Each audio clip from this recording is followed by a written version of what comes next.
Maravilhoso, todo mundo quer isso. E aí vai ficar aqui, depois eu vou tentar postar o mais rápido possível para vocês lá no YouTube, tá bom? Acho que daqui meia hora eu já coloco lá. Perfeito? Meia hora depois vai acabar, né, a apresentação. Dá para subir enquanto eu estou fazendo ela. Galera, então, olha, o que acontece? Deixa eu colocar aqui a minha prova de amanhã, ela vai estar tratando com vocês alguns temas ali que são temas chaves da física, extremamente importantes. E o primeiro tema, deixa eu tirar daqui isso. O primeiro tema que eu vou estar trabalhando com vocês é a ideia relacionada ao magnetismo. Então, o primeiro tema da minha prova vai trabalhar o magnetismo, e nesse caso, né, eu vou começar falando do magnetismo, que é o magnetismo natural, tá, gente? O que é esse magnetismo natural? Ele é um magnetismo que vai surgir devido à característica principal de materiais que têm a propriedade de atrair metais, que tem o nome de ímãs. Então, vou estar falando sobre ímã. Galera, geralmente o ímã ele pode ser feito de vários materiais, só que o mais comum é o ímã que a gente fala que é o ímã de ferrita, tá bom? E aí acontece, a ferrita ele tem a propriedade de atrair materiais ferrosos. Galera, esse detalhe é importante. A gente é muito comum falar assim, ímã atrai metal. Nananina, não. Ímã atrai ferro. Outros metais, ele não tem a capacidade de atrair. Então, se eu falar de ímã para vocês, ele vai ser de ferrita e vai atrair metais ferrosos. Como é que é constituído o ímã, né? Como é que o ímã nasce, tá bom? Geralmente, ele vem ali relacionado ao magnetismo terrestre. E aí ele tem uma teoria que é chamada de teoria dos campos magnéticos, ou campos ou domínios. O que acontece? Quando eu tenho um pedacinho de ímã aqui lindo, maravilhoso, ele vai ser feito de várias regiõezinhas pequenas aqui, ó. Essas regiões minúsculas, tudo bem? São chamados de domínios. A diferença que um ímã tem em relação a um outro material é que os seus domínios são alinhados. Então, quer dizer que todos apontam na mesma direção, ou seja, todos ficam para cá, ó. Pode ser para cá, pode ser para cima, mas todos os domínios estão na mesma direção. Diferente de um outro material qualquer, onde os domínios não estão alinhados. Então, o que caracteriza um ímã, primordialmente, é a questão dos seus domínios. Os domínios magnéticos estarem alinhados. Então, como os domínios magnéticos estão alinhados, existe ali a capacidade de atrair outros materiais. Os materiais que ele consegue atrair com mais facilidade aqui é o ferro. Porque o que acontece? Os domínios magnéticos do ferro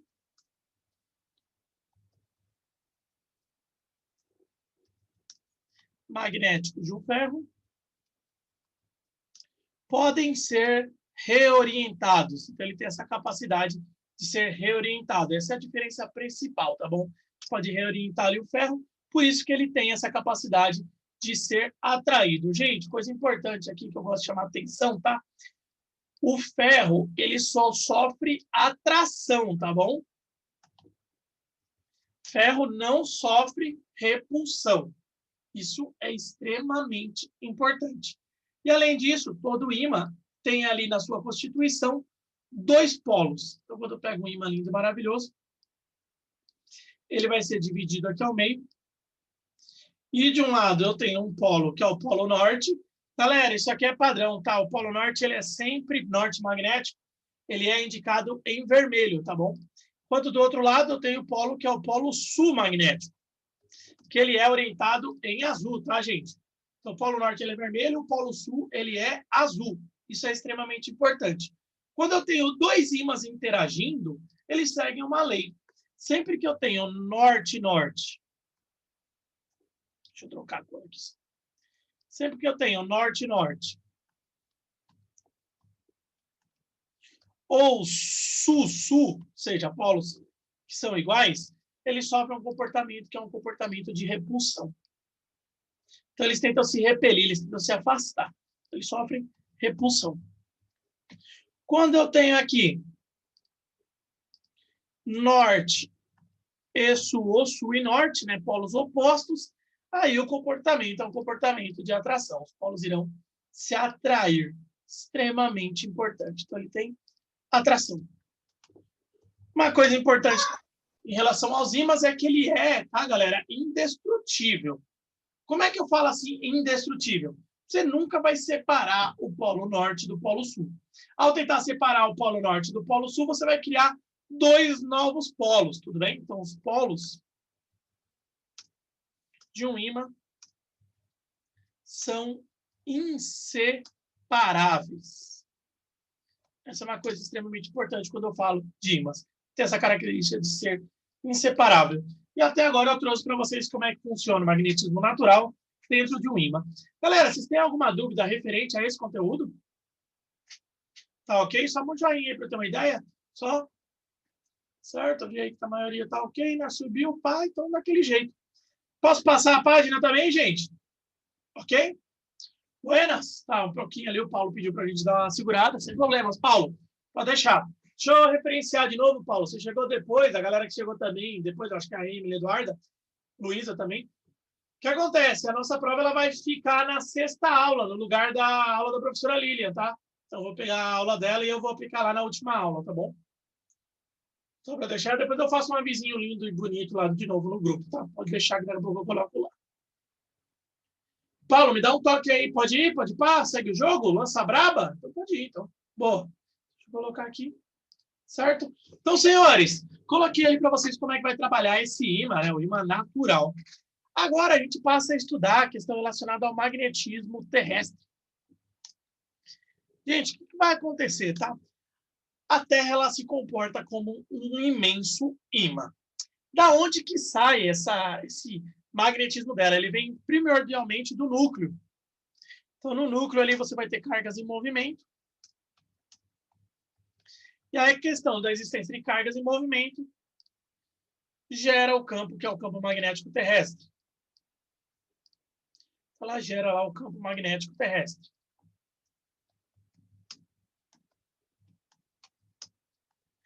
Ah, esse valor desse campo ele é grande? Não tanto, tá, galera? O valor desse campo é algo em torno de 1 vezes 10 à quarta. Deixa eu dar um espacinho aqui para colocar. Ele tem 1 vezes 10 à quarta, aproximadamente, teslas, tá bom? De intensidade de campo magnético. Não é muita coisa não, tá? Mas ele tem ali grande influência nos organismos terrestres, inclusive na navegação em uma série de opções. Galera, formato da Terra aqui extremamente importante, né? A gente tem que chamar a atenção. A gente tem aqui um formato de Terra, que é um formato que ele é esférico. E aí o que acontece? Por ser uma esfera, ela tem uma esfera, viu? Ela não é oca, não, hein? Esquece essas bagulho louco que tá aparecendo por aí agora no YouTube, tá bom? A galera falando que a Terra é oca e ela tem mamutes lá dentro, com um sol interno. Tipo, ursinhos carinhosos. É um bagulho muito louco. Então, acontece, eu tenho uma divisão aqui, que é uma divisão padrão da Terra, em 2 hemisférios. A linha do Equador, ela transforma aqui a parte de cima no norte, que é o chamado norte geográfico.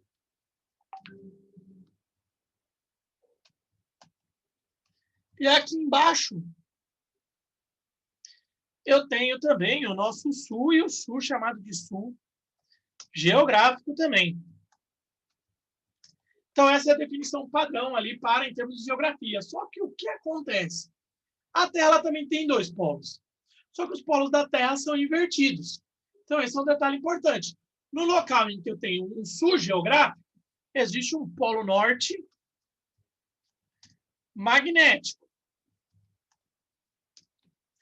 E no lugar que existe um norte geográfico, há um sul magnético. Então, essas coisas são invertidas. E criam, né, linhas de campo. E as linhas de campo elas sempre apresentam um padrão. Elas nascem, deixa eu colocar aqui para vocês, colocar elas de vermelho, tudo bem? Elas nascem aqui no norte, dão um rolezinho lindo e bonito e morrem lá no sul. Isso, norte magnético e sul geográfico. Então, isso acontece aqui, ela tem esse giro, esse rolê que ela faz aqui, nasce e morre lá no norte. Galera, só vou chamar a atenção, essa fala que eu digo morrer, ela é incorreta. Porque, na verdade, essas linhas de campo, elas passam por dentro da Terra, elas interagem ali. A gente chama, eu falo que elas morrem só para ficar mais fácil de gravar. Na realidade, elas não morrem. Elas nascem no norte e passam ali pelo sul e elas ficam girando. Tudo bem? Caso eu coloque uma bússola aqui, o que é uma bússola? Ele é um material que ele é capaz de mostrar ali onde é que está, para onde está apontando, ou seja, as linhas de campo. Galera, o que vai acontecer aqui com uma bússola, tá? A bússola, ela vai acabar se alinhando com essas linhas. E o que acontece? A bússola vai ter essa marcação e ela vai ser pintadinha também. Aí o lado aqui, ó, que está pintado de vermelho, ele está apontando para o norte geográfico.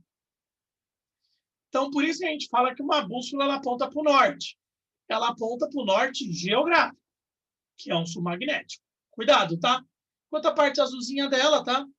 Tende a apontar para baixo. Ela tende a apontar ali para o sul.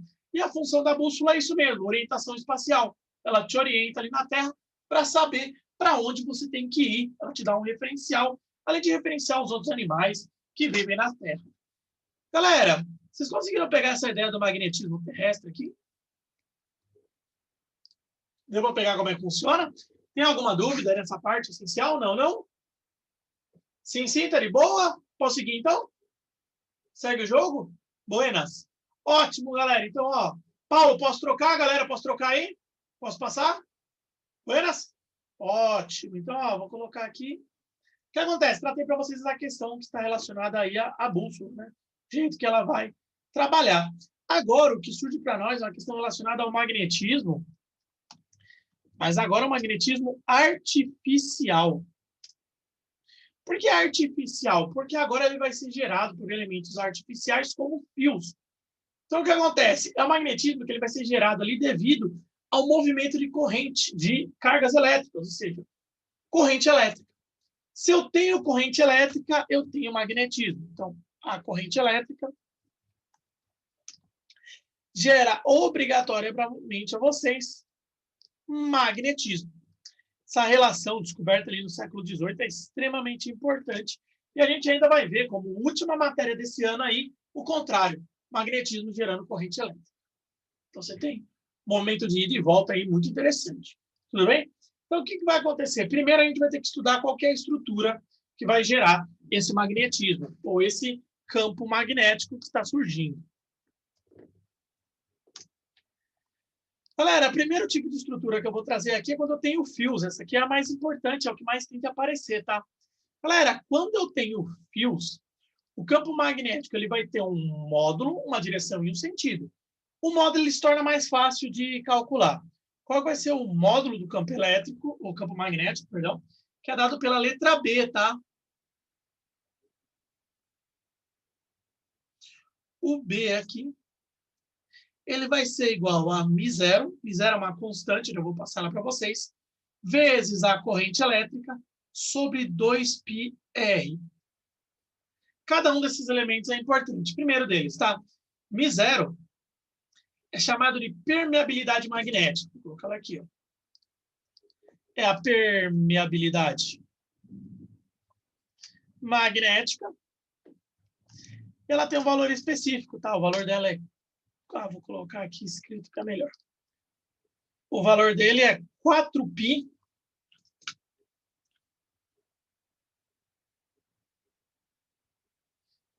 vezes 10 elevado a menos 7 teslas. Teslas por metro por ampere, se eu não me engano. Essa aqui é a unidade de medida dele. Galera, não precisa gravar. Se for necessário, o exercício vai te informar isso. O valor de R ali, tá? É a distância até o ponto de interesse.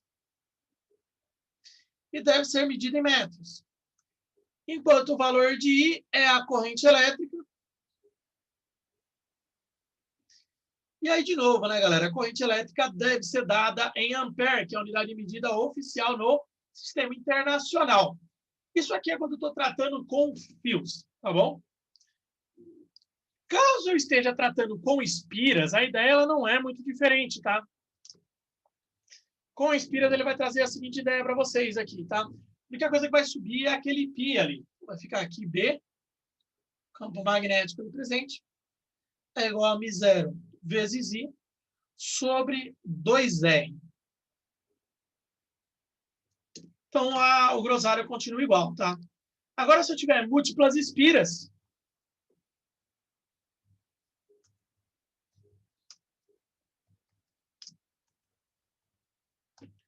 Com múltiplas espiras, o que vai mudar aqui é que eu vou ter um valor de N ali, só que é o número de espiras que vai me dizer qual que é a intensidade do campo. Então, posso colocar aqui B é igual a N vezes μ0i sobre 2R. Só mudou ali a situação em que eu tenho aqui múltiplas espiras. E aí, caso eu tenha um solenoide, no solenoide eu vou ter uma pequena alteração, mas essa de mais relevância, tá bom? Só marcar aqui, deixa eu só acertar uma coisa aqui, Max.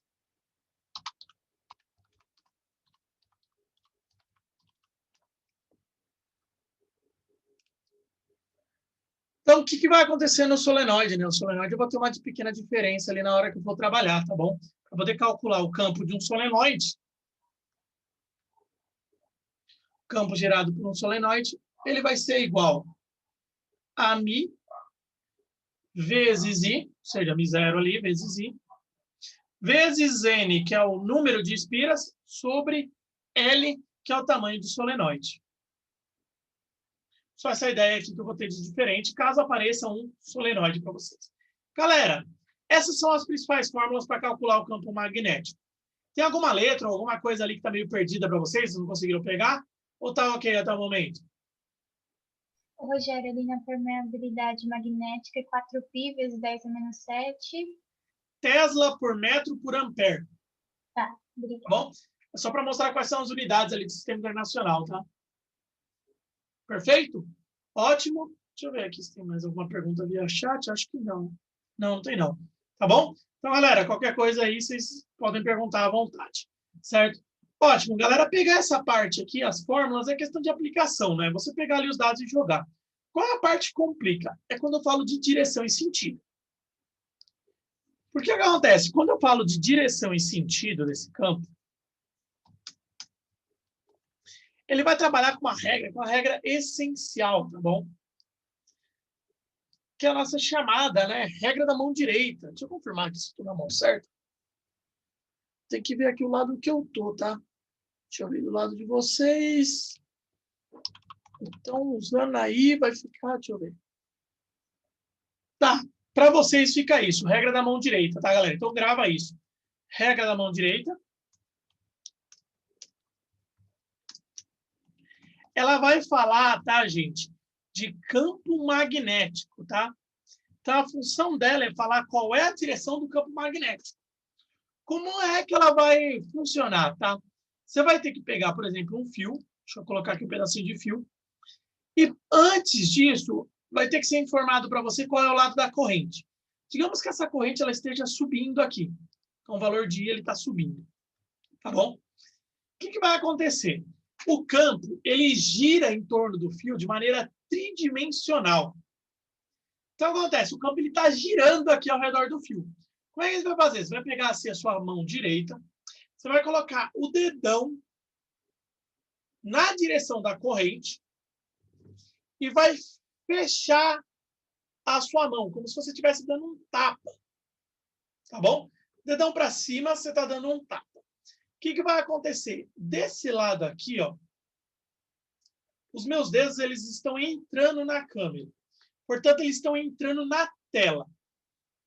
Então, desse lado aqui, ele entra. O símbolo que a gente coloca para falar que o campo entra é bolinha, xizinho. Isso significa que o campo magnético está entrando aqui. Entra. Quando eu pego, eu faço a volta, olha lá, dedão de novo para cima, eu faço a volta, ele vai lá do outro lado. O que vai acontecer? Vai significar que ele vai dar a volta e ele vai sair da tela. Então, do outro lado, o que acontece com o campo? Tá? O campo, ele sai. Então, ele fica bolinha e, nesse caso aqui, bolinha. Sempre que tiver bolinha, bolinha, significa que o campo está saindo da tela. Então, nesse caso, o campo magnético sai. Magnético sai. Extremamente importante, tá? Então, você tem que pegar aqui o que acontece aqui quando esses exercícios de regra da mão direita, regra da mão esquerda, só tem esse objetivo de saber qual é a direção e o sentido do campo. Então, de um lado, o campo magnético sai, do outro, o campo magnético entra. O Fica claro que se você mudar o lado, tá? Isso vai mudar também, tá bom, gente? Com espiras, a situação não muda, tá? Não preciso nem tratar muito com espira. O que vai acontecer? Ela vai ter a mesma situação, só que agora eu tenho que ver para que lado está girando a corrente elétrica. Nesse caso, ó, se a corrente elétrica está girando aqui para cima, ó, você coloca o seu dedão também. Você vai verificar que fora da espira, os meus dedos entram. Então, bolinha, xizinho. E dentro da espira, os meus dedos saem. Ótimo, ótimo, ótimo. Aqui eu desenvolvi o que vai acontecer. E o padrão, ele continua sendo mantido. Qual é o padrão? Geralmente eu falo para você que as linhas de campo, elas saem do norte e morrem no sul. Então, quer dizer que no local em que o campo sai, ele é equivalente a um polo norte. No local em que o campo entra, ele é equivalente a um polo sul. Ô, professor, na prova de amanhã, como que isso pode ser aplicado, tipo, a regra da mão direita? Porque não vai pedir onde sai, onde entra, né? Não, não. Provavelmente, você chegou a ver já a atividade lá, Laura?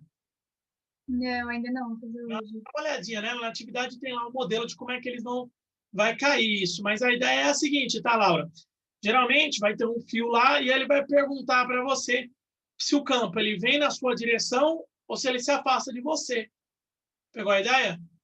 Se o campo ele está saindo, ele está vindo na sua direção. Se o campo está entrando, ele está se afastando de você. Pegou a ideia? Entendi. Tudo bem? E aí ele pode perguntar também sobre qual é o polo. E aí você vai levar em consideração que caso o campo saia, eu tenho um polo norte, caso o campo entre, eu tenho um polo sul. Pegou a ideia? Galera, deu para pegar isso aqui por enquanto? Sim? Ótimo. Galera, aqui eu tratei para vocês as questões relacionadas ao campo magnético. Eu vou falar agora de força. Posso passar rapidinho? Tá ok? Espera aí, pode jogar aí, Paulo.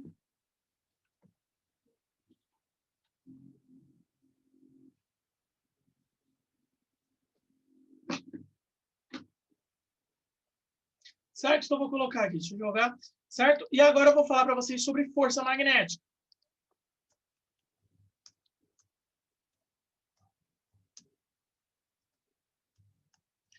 Galera, a força magnética ela tem duas fórmulas principais, tá bom? A primeira dela é a força gerada por cargas em movimento.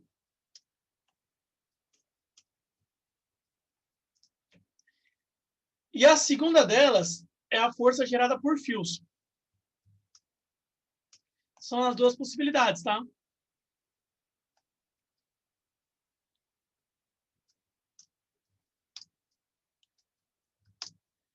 Na verdade, as duas possibilidades que eu vou cobrar em provas, outras eu não irei cobrar, certo? A força gerada por cargas em movimento. Caso eu tenha uma carga que ela está em movimento, ela vai sentir a ação de uma força magnética. O valor dessa força magnética, ou seja, a Fmag, ela vai ser igual a QVB vezes o seno de θ. E aí, qual que vai ser a ideia aqui desse QVB seno de θ? O que é a carga dada em Coulomb. O V é a velocidade que essa carga está. Então, ela tem que ter movimento para ter força magnética. E o B é o campo magnético, velocidade dada em metros por segundo. E o B é o campo magnético.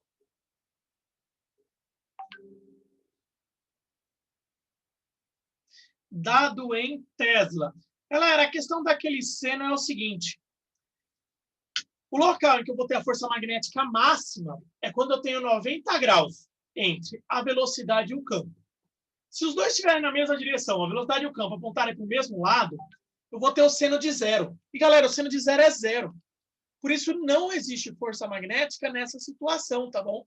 Só existe força magnética quando eu tenho ali essa situação, quando eu vou ter ali um seno ali que esteja entre 0 e 90. Tudo bem? Agora, sobre fios. Vai mudar sobre fios, é que agora a força magnética, Fmag, ela vai ser dada da seguinte maneira. A força magnética ela vai ser igual a Β, que é B vezes I, vezes L, que é o comprimento do fio, vezes seno de θ. Então, também vai depender do ângulo. O valor de B eu já dei, só que o valor de I ainda não. Ele é a corrente elétrica. E por ser corrente elétrica, deve ser dado em ampere. Enquanto o valor de L também é o comprimento. E também dentro do sistema internacional, dado em metros. Galera, essas duas fórmulas vocês conseguiram pegar? Tá de boa? Suavão aí? Tem alguma letra que está em dúvida? Algum detalhe? Não? De buenas? Posso passar a próxima página, dar aquele salto? Calma aí, Rogério. Boa, Paulão. Marca aí, manda aí. Não entendi essa fórmula, não. Qual delas? A segunda? É. A segunda, tá? Ela só vai falar da força que um fio sofre quando ele tem ali ele está imerso em um campo magnético. Então, acontece, essa força ela vai depender do próprio campo. Quanto maior o campo, é maior a força. Vai depender da corrente elétrica. Então, quanto maior a corrente que tem naquele fio, maior é a força que ele sente, podendo até ser rompido, e o tamanho dele. Quanto maior o fio, maior a área exposta ali ao campo magnético, maior a possibilidade dele romper, maior a possibilidade dele ter ali uma força grande sobre ele. Pegou aí, Paulo? Ficou mais claro um pouquinho? Melhorou? Pode ir para? Boa, qualquer dúvida você manda aí, manda para mim. Fala aí que tá meio... Só falar que eu tento reexplicar. Posso passar, galera, para a próxima aí, para falar da questão? Boa. Então, galera, agora a próxima parte, tá? Ela vai tratar apenas para vocês questão de direção e sentido. E aí, para direção e sentido dessa força, também a gente vai ter que lembrar, né, que aqui a gente tem uma questão vetorial, então ele vai estar em 3 dimensões. E agora ele vai respeitar a regra, que a gente fala que é a regra da mão esquerda agora. Então, você vai usar agora a mão esquerda para poder realizar a análise. O que vai ser importante nessa situação? Vai ser importante a direção do campo. Por exemplo, pode ter um campo B aqui, para cima. E vai ser importante a questão relacionada à velocidade, ou seja, para onde aponta. A velocidade da minha carguinha. E aí, o que vai acontecer, tá? Você vai usar o seu dedo indicador para falar do campo magnético. Você pega a sua mão esquerda, coloca o seu dedo indicador no campo magnético. Nesse caso, ele está apontando para cima, tá bom? Então, o campo magnético está para cima. Você vai usar o dedo do meio para poder falar da velocidade. Então, você coloca o dedo do meio aqui para poder falar da velocidade. Quando você abre aqui, ó, perceber que eu abri, você faz uma arminha. E aí, o que vai acontecer, tá? O meu dedão, ele está apontando lá para fora. Então, vocês veem, ele está indo lá para a lousa branca. Isso significa o quê? Significa que ele está saindo da tela. Então, ele está indo lá para o outro lado com a mão esquerda, tá, gente? Não com a mão direita, tá? Então, no meu caso, ele fica ali, ó, jogado para fora da tela. Então, como ele está apontando para fora da tela, ele está apontando lá para a lousa branca, eu vou falar que a força magnética nessa situação, tá? Fmag, ela sai da tela. Então, a simbologia é simbologia de sair. Quer dizer que a força magnética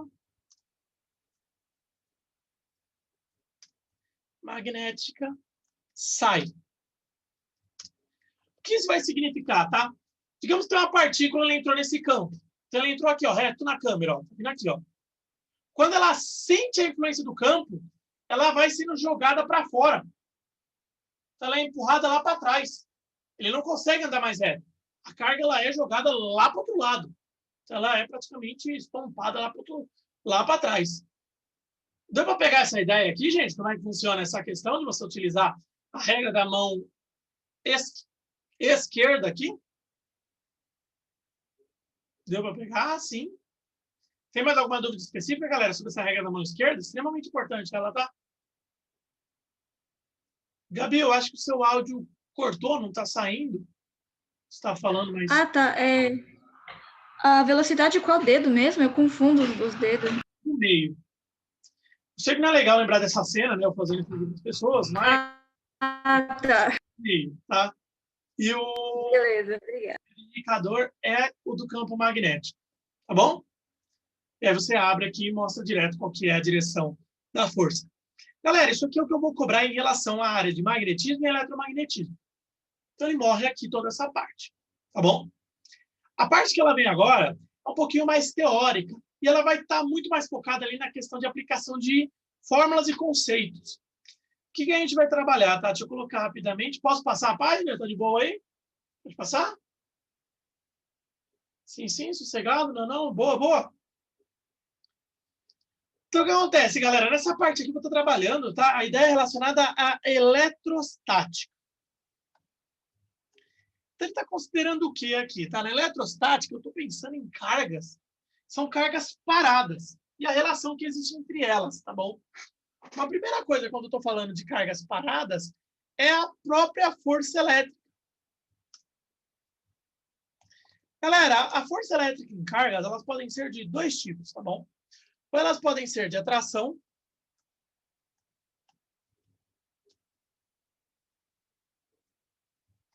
caso eu tenha sinais iguais, ou atração não, desculpa, sinais diferentes com atração, ou pode ser de repulsão, caso eu tenha sinais diferentes, tá bom?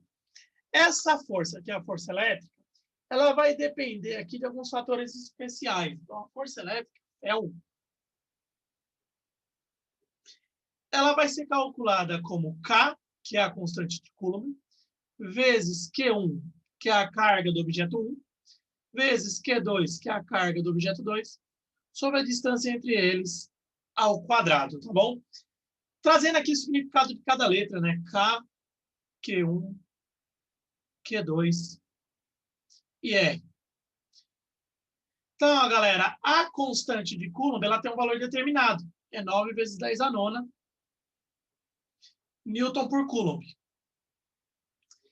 Aqui, Q1 e Q2 são cargas. São medidas obrigatoriamente em Coulomb.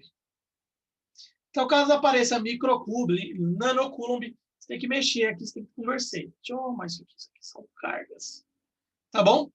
E esse R aqui é a distância entre as cargas, que é dadas em metros. Gente, coisas importantes que eu tenho que trazer aqui em relação a essa força. Primeira situação, digamos que eu tenho uma carga A. Essa carga A ela tem caráter dela ser negativa. E aqui uma carga B. Digamos que essa carga B ela tem aí a noção dela ser positiva. Se tem positivo e negativo, então quer dizer que ocorre entre elas forças que são de atração. Então, a carga B atrai a carga A. Então, aqui, para esse lado, para dentro, fica a força de B em A. E, ao mesmo tempo, ocorre uma força de reação na carga B. E aí, a carga B também é atraída pela carga A. Então, isso aqui é ação e reação. Então, essas forças elas são iguais.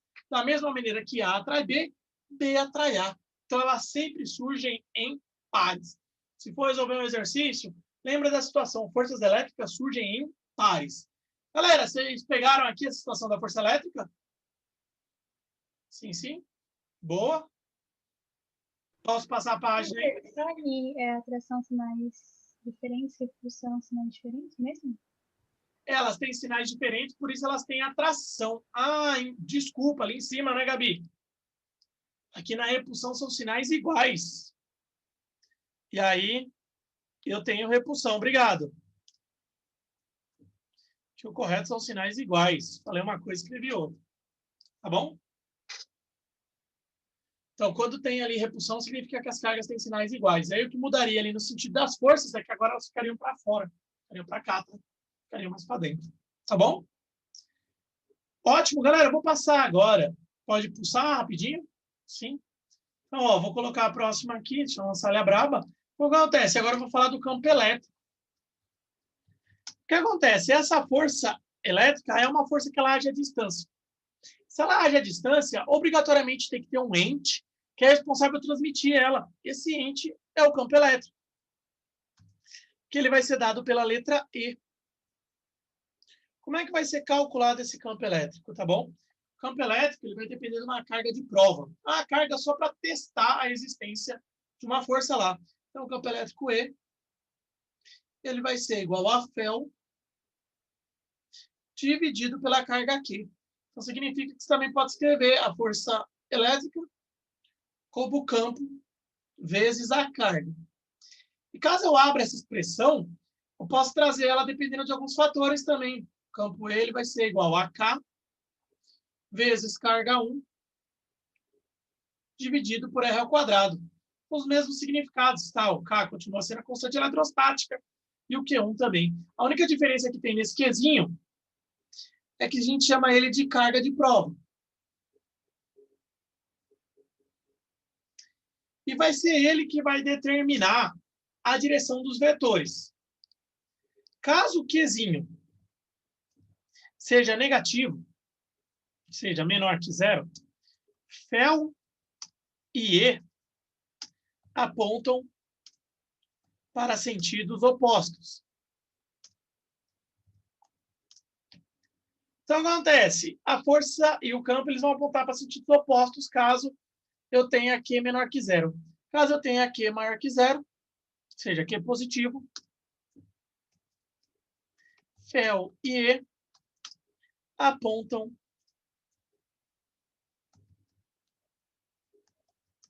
para o mesmo sentido. Uma maneira de eu visualizar esse campo é fazer artifício de uma coisa que é chamada de linhas de campo de indução. Ela serve para mostrar o que está acontecendo com o campo elétrico, tá, gente? Então, o que acontece? Eu vou colocar aqui os padrões. Primeiro, o campo, que é o campo numa esfera A, só que sendo positivo. E numa esfera B, sendo aqui, nesse caso, negativo. O que vai acontecer? Existe, de novo, uma tendência aqui, tá? Essas linhas elas vão ser formadas respeitando uma ordem, onde elas saem das cargas positivas, e agora sim a minha fala está correta, morrem nas negativas. Nascem nas positivas e morrem nas negativas. Então, aqui, ó, nas negativas, tem um padrão aqui, que é um padrão de entrada.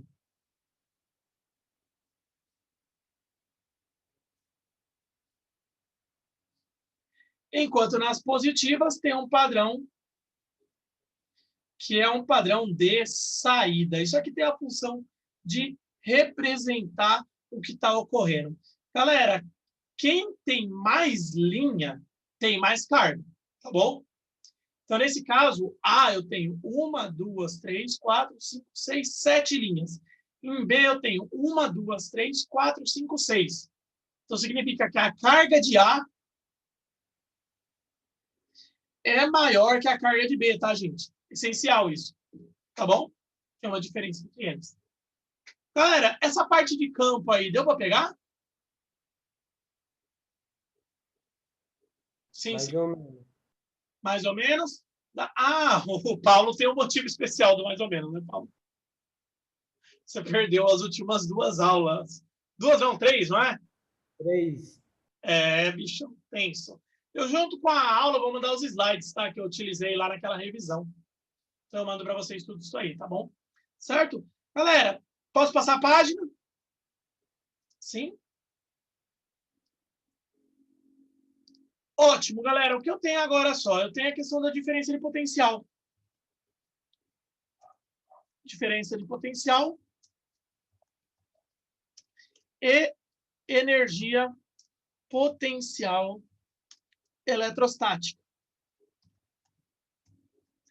Essa energia potencial eletrostática, como eu tenho uma carga parada, eu precisei colocar uma energia para poder mantê-la parada. Por quê? Caso eu tenha cargas negativas, elas vão querer se afastar. Mesma coisa com cargas positivas, elas querem se afastar. Enquanto uma carga positiva ou negativa, elas querem se encontrar. Existe alguma energia que está sendo aplicada aqui para evitar que o afastamento ocorra. E é essa energia que ela é medida aqui pela energia potencial eletrostática, tá bom? Essa energia potencial eletrostática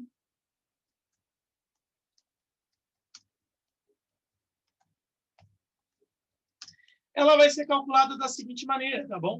Ela é dada pela letra W.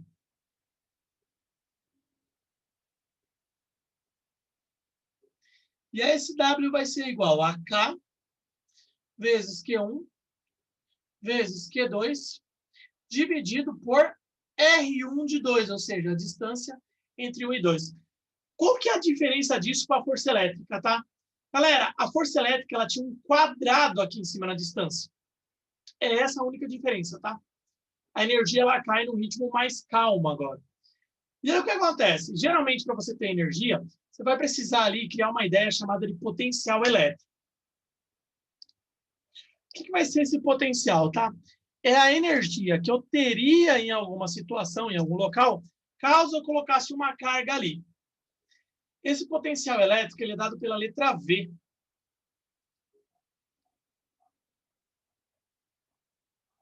E aí o que acontece? Esse V ele vai ser calculado como K vezes Q1 apenas. Agora ele não leva em consideração a existência da carga 2 sobre R. Então ele é a distância até um ponto qualquer. Por isso que ele é importante aqui, tá? E aí o que vai acontecer? Qual que é a diferença? Esse potencial elétrico ele tem uma unidade de medida que nós já conhecemos, chamada de volt. Então ele fala que eu tenho uma certa potencial elétrico em volts em alguma situação. Enquanto a energia potencial aqui, por ser energia, ela é dada em joules.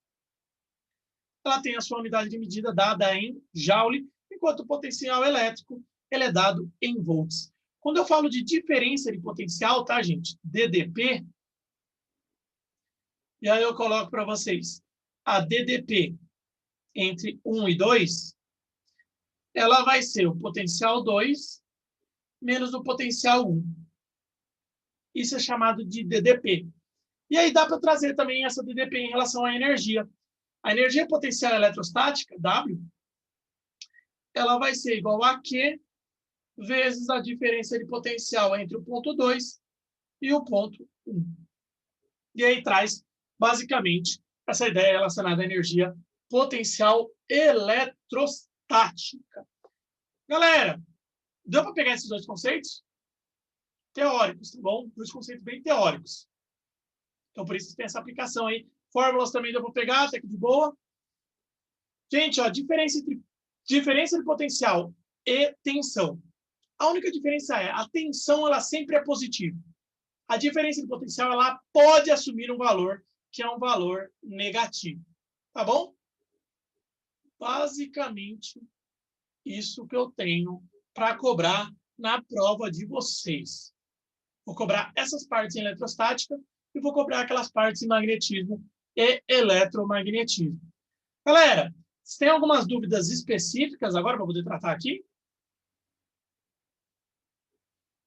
Não, de boa, talvez. Chegada aí, então, por enquanto, tá, gente? Deixa eu tirar a gravação aqui. O R é a distância? Sim, R é sempre distância, tá? Então, sempre colocar aquele R ali, você vai falar, é uma distância entre um e outro. Tá bom? Tô tirando a gravação aqui, tá, galera?